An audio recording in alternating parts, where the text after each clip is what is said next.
Assalamu alaikum dear students. Today our topic is about relationship between dietetics and nutrition.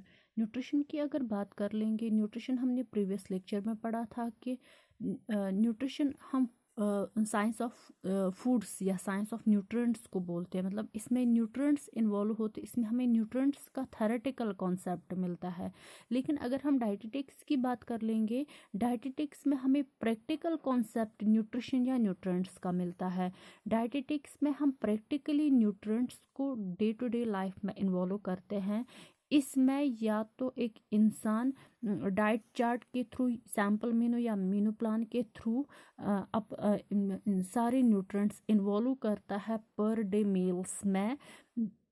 तो यहाँ पर जो dietetics है ये हमारा प्रैक्टिकल कॉन्सेप्ट है, इसमें हमें आर्ट ऑफ फीडिंग इंडिविजुअल्स आता है। तो न्यूट्रिशन में हमें थेरेटिकल कॉन्सेप्ट मिलता है न्यूट्रिशन का। इसके बाद जो फैक्टर्स, किन किन फैक्टर से इफ़ेक्ट होता है न्यूट्रिशनल लेवल, सबसे पहला फैक्टर जो है वो है एज। अगर हम एज की बात कर लेंगे, एज में from between birth and maturity requirement जो होती है न्यूट्रिशन की वो वैरी होती है।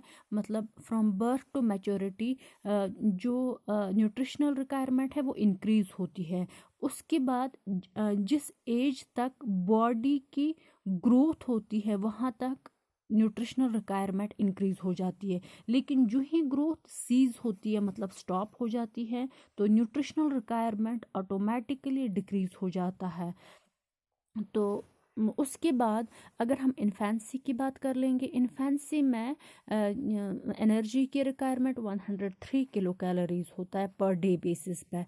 एडल्ट मेल या फीमेल की बात कर लेंगे, उनमें एनर्जी रिक्वायरमेंट 38 किलो कैलोरीज होता है।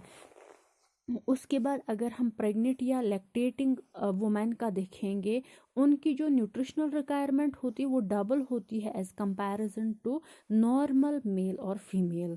उसके बाद नंबर सेकंड आता है सेक्स। सेक्स के हिसाब से अगर हम दोनों सेक्सेस का देखेंगे, उनमें थोड़ी सी वेरिएशन पाई जाती है डिफरेंट न्यूट्रिएंट्स में। लेकिन सबसे ज़्यादा वेरिएशन जो पाई जाती है वो आयरन में पाई जाती है।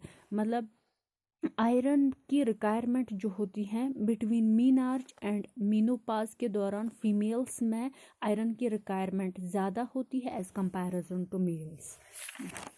इसके बाद थर्ड फैक्टर जो है हमारा वो है बॉडी वेट। तो बॉडी वेट में हम दो चीज़ें देखते हैं, reference man and reference women. Reference man जो है ये वो एज होती है जो 20 to 39 ईयर्स तक होती है। रेफरेंस वुमेन में भी 20 to 39 ईयर्स तक की एज को कहा जाता है। तो इस स्टेज में जो न्यूट्रिशनल रिक्वायरमेंट होती है वो सेम होती है। इस स्टेज से पहले जो रिक्वायरमेंट न्यूट्रिएंट्स की होती है वो बहुत ज़्यादा होती है। लेकिन आफ्टर 39 जो न्यूट्रिशनल रिक्वायरमेंट होती है वो स्लोली डिक्रीज़ हो जाती है। उसके बाद बॉडी वेट के हिसाब से अगर हम एक ओबीज पर्सन और अडल्ट और एक नॉर्मल पर्सन लेंगे, ओबीज पर्सन और नॉर्मल पर्सन का अप टू 13 ईयर्स तक न्यूट्रिशनल रिक्वायरमेंट सेम होती है। मतलब किसी में डिक्रीज इंक्रीज नहीं करना होता है, आरडीए के हिसाब से हर एक न्यूट्रिएंट लेना है। लेकिन ओबीज को फिजिकल एक्टिविटीज़ इन्वॉल्व करनी है अपने डे टू डे लाइफ में।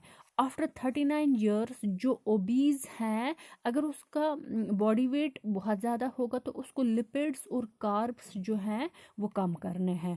उसके बाद मतलब एक और फैक्टर है मेडिकेशन और थेरेपी, जिससे न्यूट्रिशनल लेवल पे असर पड़ता है। मतलब मेडिकेशंस जो इल पर्सन्स होते हैं या जो जिनमें कीमोथेरेपी वगैरह होती हैं, तो उनमें जो ड्रग्स की वजह से वो फूड कम लेते हैं, या तो किसी इलनेस की वजह से, या तो उनमें मतलब भूख ज़्यादा नहीं लगती है, जिसकी वजह से उनकी बॉडी में लैक ऑफ न्यूट्रिएंट्स रहते हैं और न्यूट्रिशन लेवल आहिस्ता आहिस्ता उनकी बॉडी में डिक्रीज़ हो जाती है।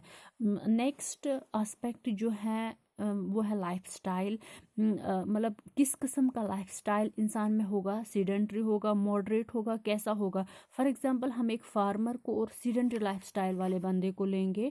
जो फार्मर है, फार्मर में फिजिकल एक्टिविटी ज़्यादा होती है, दैट मीन्स इसकी बॉडी में न्यूट्रिएंट की रिक्वायरमेंट ज़्यादा है as comparison to sedentary lifestyle वाला।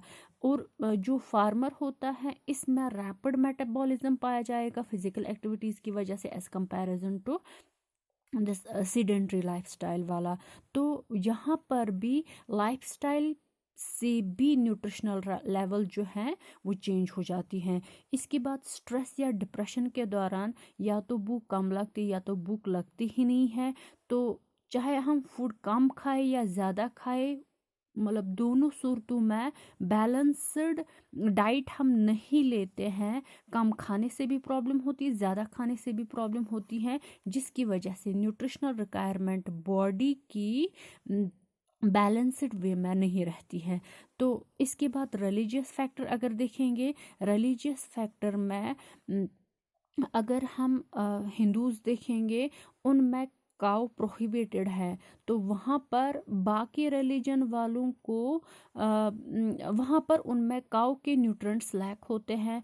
अब अगर मुस्लिम्स में देखेंगे उनमें पॉर्क प्रोहिबिटेड है, तो वहाँ पर उसके न्यूट्रिएंट्स जो है वो लैक होते हैं। That means religion to religion जो है न्यूट्रिएंट लेवल वेरी हो जाती है। Thank you.